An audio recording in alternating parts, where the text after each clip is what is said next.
आपके व्यापार में, परिवार में उन्नति होके ही रहेगी, घर में एकता रहेगी, शांति रहेगी, सुख रहेगी, समृद्धि रहेगी, भारत समृद्ध बने, इसका सब नींव इस प्रयोग में निश्चित है। तो आपको ये क्रिया बता रहा हूं, अच्छे से देख लें। किसी घर में कोई, आपके घर में कोई परेशानी है, अशांति है, घर के सदस्यों में एकता नहीं है, पति पत्नी में अनबन है, तो समझना कि कोई वास्तु दोष है, कोई ना कोई ग्रह दोष है या कोई नजर है। घर में कोई विभिन्न आवाज आ रहे हैं, पायल का आवाज आ रहा है, कोई ना कोई रात में काली छाया दिखती है, सोते हो तो कोई गला दबाता दिख रहा है, कोई ना कोई परेशानी आती है, हर जगह पर असफलता आती है, तो समझना कोई भूत प्रेत आत्मा की छाया है। कोई भी काम करने जाओ उसमें असफलता होता है, कितना भी मेहनत करो नौकरी में तरक्की नहीं होती, कितना भी काम करो व्यापार में उन्नति नहीं होती, तो समझना कोई न कोई तंत्र मंत्र का बंधन से घर बंधा हुआ है। कितनी भी पूजा करो, कितनी भी सेवा करो, देवताओं की तरफ से कोई आशीर्वाद नहीं मिलता दिख रहा है, तो समझना के घर के देवता बंधे हुए हैं। इन सभी क्रियाओं के लिए मैं अब जो एक छोटी सी क्रिया बता रहा हूं, दुनिया के किसी तांत्रिक के पास जाने की जरूरत नहीं, किसी मांत्रिक के पास जाने की जरूरत नहीं, और कभी पैसा देके कोई भी प्रकार की क्रिया मत कराना, क्योंकि पैसा देने की इच्छा रखता है वो भी लोभी है, पैसा लेने की इच्छा रखता है वो भी लोभी है। लोभी का कल्याण कभी नहीं कर सकता। इसलिए आप जब भी अपने जीवन में श्रेष्ठता चाहते हो, अपने गुरु के द्वारा, अपनी भक्ति के द्वारा, अपनी ईश्वरीय कृपा के द्वारा ही समाधान की कोशिश करो, बाकी किसी में जाने की जरूरत नहीं है। ऐसी कई चीजें प्रकृति में बताई है जिन चीजों के उपयोग से आप दुनिया के सबसे बड़ी समस्याओं का हल कर सकते हैं।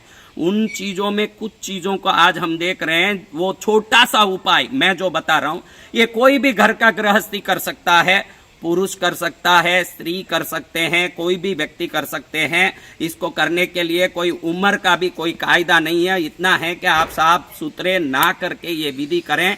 इसको करने मात्र से उसी दिन घर में रही हुई प्रेत आत्माएं, भूत आत्माएं भागेगी, और किसी भी प्रकार का नजर, जादू टोना, मंत्र तंत्र हो, भाग के ही रहेगा। आपके व्यापार में, परिवार में उन्नति होके ही रहेगी, घर में एकता रहेगी, शांति रहेगी, सुख रहेगी, समृद्धि रहेगी, भारत समृद्ध बने, इसका सब नींव इस प्रयोग में निश्चित है। तो आपको ये क्रिया बता रहा हूं, अच्छे से देख लें। इसीलिए मैंने इस क्रिया के उपयोग में आने वाले चीजों को भी बताने का प्रयास किया है कि आप अच्छे से समझ लें, क्योंकि विधि में गलती नहीं होनी चाहिए। तो आप एक शुद्ध नया मटका, ऐसा इससे बड़ा हो आपकी खुशी, इतना कम से कम होना चाहिए, ऐसा मटका लें। वो रविवार के दिन खरीदें। इस मटके को आप रविवार के दिन ऐसे एक मटका खरीदें। इसको खरीदने के बाद ये देखिए, मैं बरास कई दीपक के प्रवचनों में, अन्य प्रवचनों में बरास बताया।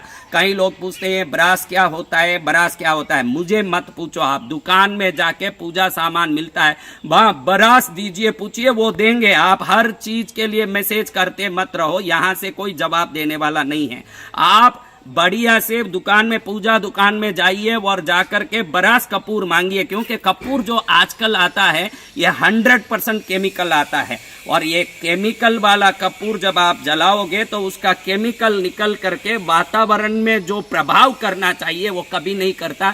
इसलिए घर में आरती वगैरह में भी कपूर जलाते हो तो ये बरास कपूर ही लाके जलाइए। सादा कपूर तो मात्र केमिकल का डला है और कुछ नहीं है। आप दुकानों में, पूजा दुकान में बरास पूछ के देखिए, वो 100% देंगे। भरपूर थोड़ा सा बरास ले लीजिए, नीचे डाल दीजिए। अब इसको, बरास को आप डालने के बाद ये देखिए, ये दुकानों में, उसी पूजा के दुकान में जाके नवग्रह की लकड़ी बोलेंगे तो ये चीजें पैकेट देंगे। वो क्या है आपको देखने की भी जरूरत नहीं, मैं तो खाली आपके नॉलेज के लिए बता रहा हूं कि आप समझ लें। तो राहु के लिए देखिए दुर्वा, शुक्र के लिए गूलर, बुध के लिए लठ जीरा, गुरु के लिए पीपल, केतु के लिए कुश, सूर्य के लिए मदार, शनि के लिए समी, चंद्र के लिए पलाश, मंगल के लिए खैर। ये नवग्रहों की 9 लकड़ियां हैं। कपूर डालने के बाद उसके अंदर इसमें ये डाल दें। अब इसको जलाना चालू कर दें। एक माचिस लें, श्वास को अंदर खींचते हुए जला दें। श्वास अंदर खींचे, माचिस से इसको जला दें। जलाने के बाद इसको चिरचिरी बोलते हैं, साधारण भाषा में, गलियों में, रोड में कहीं भी मिल जाता है चिरचिरी। ये चिरचिरी का जो जाड़ है, ये सूखा हुआ बिल्कुल फटाफट जल सके ऐसा औषधि के दुकानों में मिलता है। इसको अपामार्ग भी बोलते हैं। आप यूट्यूब में, गूगल में कहीं भी जाके अपामार्ग सर्च करेंगे, अचीरेंथस एस्पेरा बोलते हैं, इसका बोटेनिकल नेम है अचीरेंथस एस्पेरा। अचीरेंथस ACHYRANTHESASPERA, अचीरेंथस एस्पेरा, इस नाम से ढूंढेंगे तो भी मिल जाएगा। गली में चिरचिरी झाड़ बोलते हैं, ये इसीलिए बताया हूं, आप इसको देख लें। सूखा हुआ झाड़ मिलता है दुकानों में। अगर आपके गांव में नहीं मिल रहा है तो इसको पहले एक रविवार के दिन आप इसको जड़ सहित निकाल के सुखा दें। अच्छा 10-15 दिन अच्छे से इतना सूखने दें कि ये जले, तब ये पूरी तरह जले, अंदर से कोई धुआं न निकले, काला अच्छा सूख गया हो, इतना सुखा दें। फिर इसको आप तोड़ मरोड़ करके इसमें अंदर डालें। जब जलाने के बाद, ये लकड़ियां जला दिया, जलाने के बाद इसको डालें। और इस मटके को जलाने के पहले आपको अपने घर के हाल के बीचों बीच रखना है, ताकि इसमें से निकलने वाली धुआं और तरंगें पूरे घर में जानी चाहिए ऐसे। फिर इस चिरचिरे को डालने के बाद आपने पहले क्या किया, मैं अच्छे से आपको बताया। पहले आपने थोड़ा ये बरास डाल दिया, भरपूर डाला, ताकि अच्छे से सब चीज जल सके, कोई कच्ची न रह जाए। जो चीज अंदर डाल रहे हैं वो पूरी की पूरी जलनी चाहिए, इतना कपूर डालना पड़ेगा।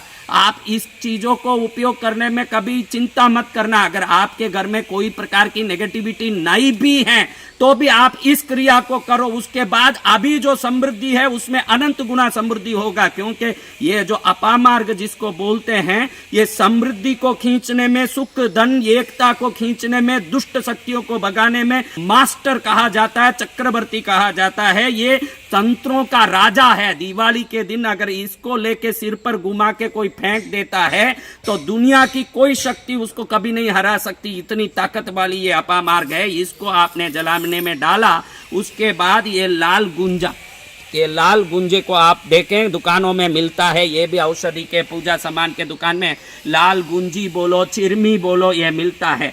इसकी कोई माला बना के 108 मणियों की पहन भी ले तो वो माला पहनने वाले की दरिद्र दशा, दरिद्र योग समाप्त हो जाती है और संपत्तियों का मालिक, सुख का मालिक बन जाता है। ऐसा एक चिरमियों का ये दिव्य लाल गुंजा आप लेकर के वो जलते हुए अपामार्ग के ऊपर डाल दें। इसको भी अच्छे से जलाएं। अगर आपको लगे कि कपूर कम पड़ गया, सही नहीं जला, तो आप ऊपर से भी कपूर डाल के वापस जला सकते हैं, लेकिन अंदर वाला मसाला बिल्कुल जल जाना चाहिए। जब ये धुआं निकलेगा, ये तरंग निकलेगा, कपूर के ऊपर नवग्रह की लकड़ियां, इस लकड़ी के ऊपर ये चिरचिरा यानी अपामार्ग का झाड़ सूखा हुआ बिल्कुल एकदम, और उसके ऊपर ये लाल गुंजा, चिरमी लाल गुंजा, इसको जलाने के बाद ये धुआं घर में पूरी रात जाने दीजिए। रात भर उसको वहीं रहने दीजिए इस मटके को, ताकि वो तरंग पूरा घर के हर कोने में, बेडरूम में, बाथरूम में, डाइनिंग रूम में, हर जगह पहुंचे, हर दिशा में पहुंचे। ये होने के बाद उस मटके को अगले दिन निकाल के इस भस्म को घर के बाहर आपके दीवार पर चारों तरफ, इसको चारों तरफ ये भस्म को डाल दें और इस मटके को ले जाके पानी में विसर्जित कर दें। इस क्रिया को हर रविवार को 5 बार करें या 1 बार करें, या 1 ही बार करें तो भी कैसा भी भयानक शैतान भूत हो किसी घर में वो भी निकलेगा, किसी भी प्रकार का डोरा टोटका टोना हो वो भी निकलेगा, किसी प्रकार का नजर जादू हो वो भी निकलेगा, वास्तु दोष हो तो वो भी निकलेगा। कहने का मतलब है कि दुनिया की किसी भी प्रकार की नकारात्मक शक्ति हो, उस शक्ति को इस क्रिया के बाद भागना पड़ेगा और भागेगा, ये देश श्रेष्ठ बनेगा और बनना है। इसलिए इस क्रिया को अगर आप सोचते हो कि मेरे घर में ऐसा कोई तकलीफ नहीं दिखता है, फिर भी करो आप, क्योंकि जिसके घर में कोई भी प्रकार का तकलीफ नहीं दिखता उसकी समृद्धि को अनंत गुना बढ़ाने में भी ये क्रिया सहायक है, और किसके घर में तकलीफ है तो उस तकलीफ को दूर करने में भी सहायक है।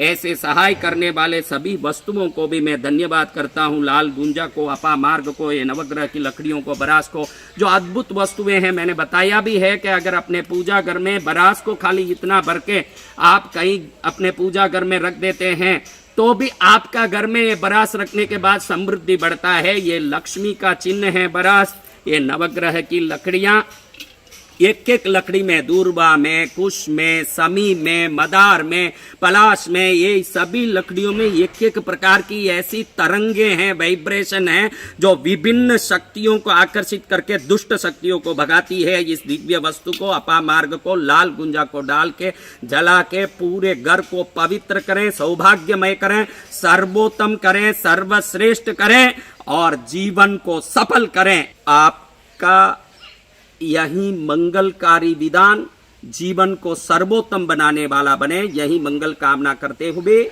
आप एवं आपका प्यारा परिवार स्वस्थ, सुरक्षित, सुखी एवं समृद्ध रहें, यही प्रार्थना।